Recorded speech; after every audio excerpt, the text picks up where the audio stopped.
भारतीय मूल की अंतरिक्ष यात्री सुनीता विलियम्स ने 19 मार्च 2025 को सफलतापूर्वक पृथ्वी पर वापसी की।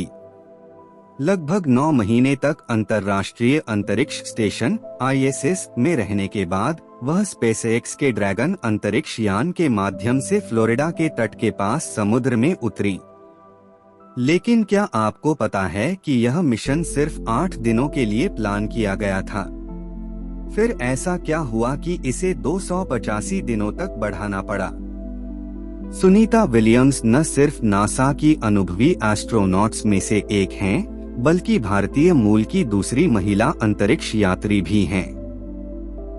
उनका जन्म 19 सितंबर 1965 को अमेरिका के ओहायो राज्य में हुआ था।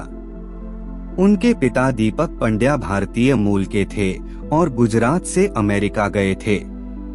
उनकी माता बोनी पंड्या स्लोवेनियाई मूल की हैं। सुनीता को अपने भारतीय मूल पर गर्व है। वह कई बार भारत आ चुकी हैं और उन्होंने कहा था कि उनका भारत से गहरा जुड़ाव है। यहाँ तक कि अपने स्पेस मिशन के दौरान भी वह भगवद गीता और गणेश जी की मूर्ति अपने साथ लेकर गई थीं।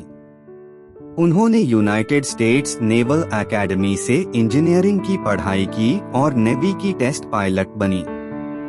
1998 में उनका सिलेक्शन नासा में हुआ और उसके बाद उन्होंने कई ऐतिहासिक अंतरिक्ष मिशन पूरे किए।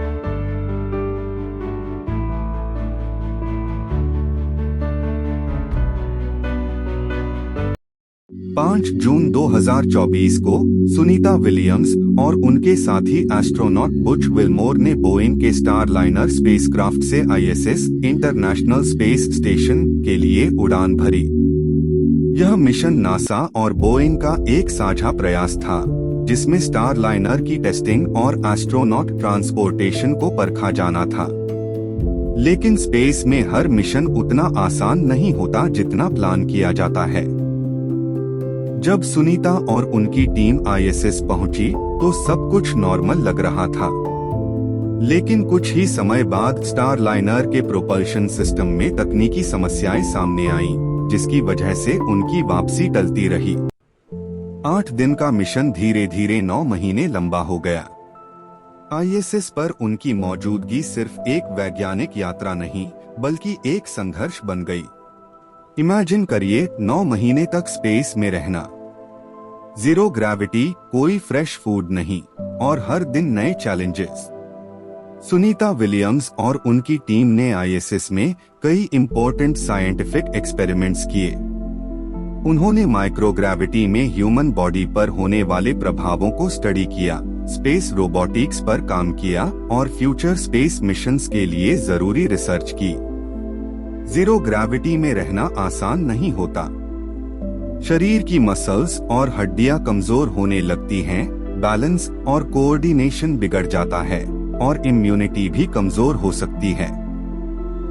सुनीता और उनकी टीम ने रोज 2 घंटे एक्सरसाइज और स्ट्रिक्ट डाइट को फॉलो किया ताकि उनकी बॉडी ISS पर लंबे समय तक रहने के असर को झेल सके।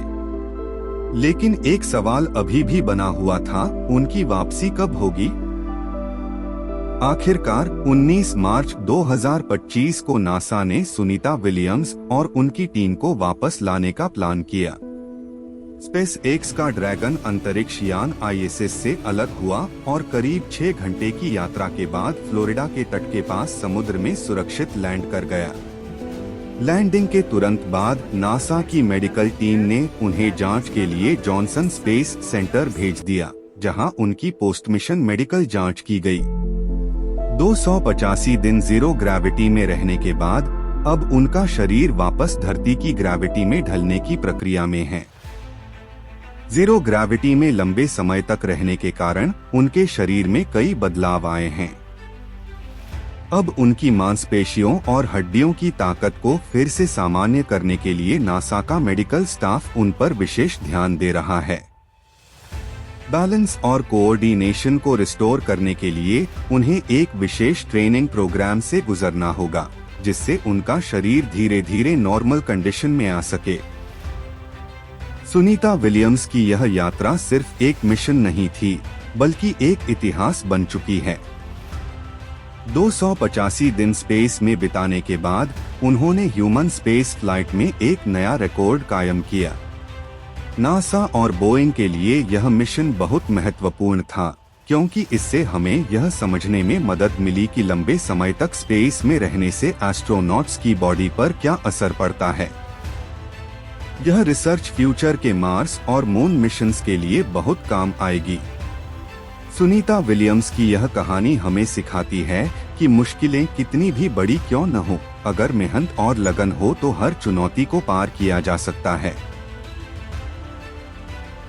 अगर आपको यह वीडियो पसंद आई हो तो इसे लाइक करें, कमेंट करें और मैवरिक फैक्ट्स को सब्सक्राइब करना न भूलें।